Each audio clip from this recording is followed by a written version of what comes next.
Salut tout le monde! Aujourd'hui, on se retrouve avec une nouvelle vidéo que j'avais envie de filmer, ça fait longtemps. Je dis ça à chaque début de vidéo, mais en fait c'est parce que chaque vidéo, j'ai vraiment envie de les filmer.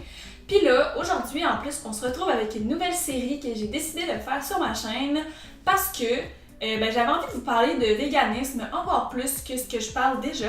Donc c'est pour ça que j'ai décidé de créer cette série-là. Puis cette série-là, en fait, ça constitue à vous parler de mes essentiels en tant que végane.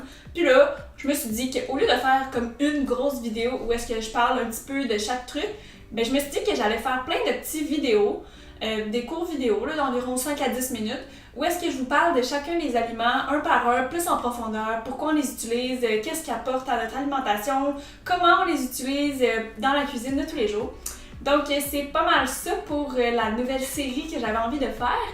Puis là, aujourd'hui, j'avais envie de commencer avec le Nutritional Yeast.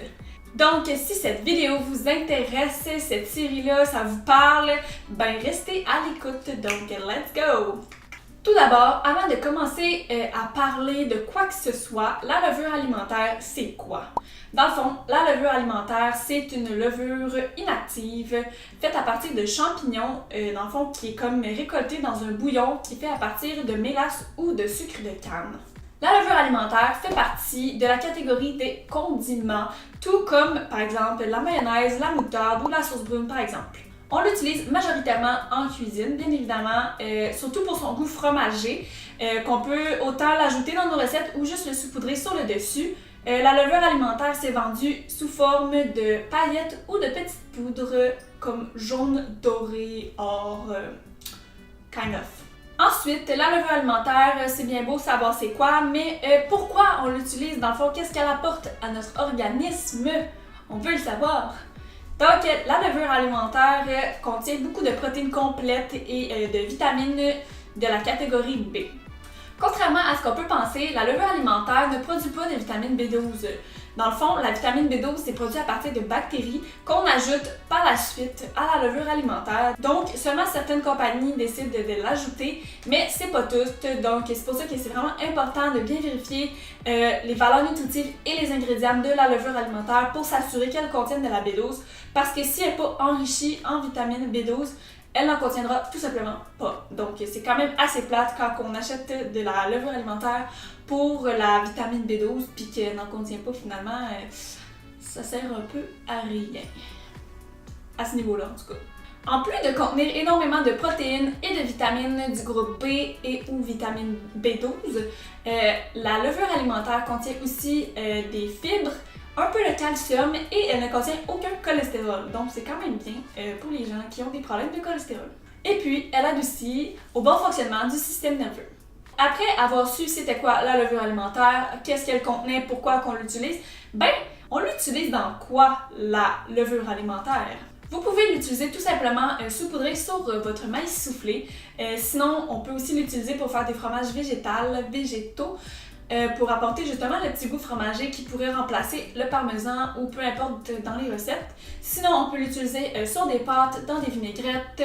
Personnellement, moi je l'utilise vraiment n'importe où. C'est genre mon must go on. Genre je le mets sur littéralement tout. Genre, c'est quasiment comme si j'exagérais, mais en fait, je trouve pas que j'exagère. Je trouve pas que j'exagère parce que c'est vraiment un aliment qui est essentiel pour les gens qui sont véganes et végétariens, surtout pour la vitamine B12 en fait, parce que c'est une vitamine qu'on a de la misère à retrouver ailleurs que dans la levure alimentaire. Donc c'est ça, c'est vraiment important de soit se supplémenter ou prendre du nutritional yeast ou prendre les deux, selon. Mais ouais, c'est ça, on la cuisine vraiment dans tout, on peut l'ajouter n'importe où. Moi je la saupoudre sur n'importe quoi, je trouve ça tellement bon. Dans des patates pilées, sur un pâté chinois, c'est vraiment excellent.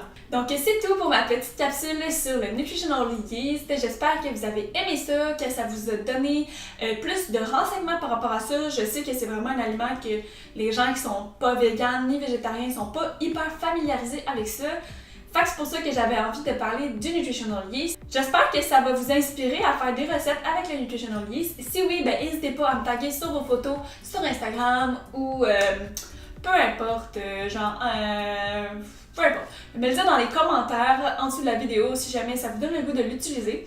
Puis là, comme c'est une série, vous allez sûrement, vous comprenez sûrement en fait que j'ai envie de faire d'autres vidéos de ce genre. Donc si vous avez des ingrédients qui vous intéressent d'en connaître plus ou que vous savez pas comment l'utiliser ou peu importe, juste me le dire dans les commentaires, ça va me donner beaucoup d'idées. J'ai déjà des idées de trucs que je veux parler comme le PVT, les graines de chanvre, le miso, toutes ces choses-là. C'est des trucs que j'ai envie de vous parler pour que vous soyez plus au courant de c'est quoi, comment on les utilise, pourquoi on les utilise, qu'est-ce qu'ils apportent à notre vie. Fait que c'est ça.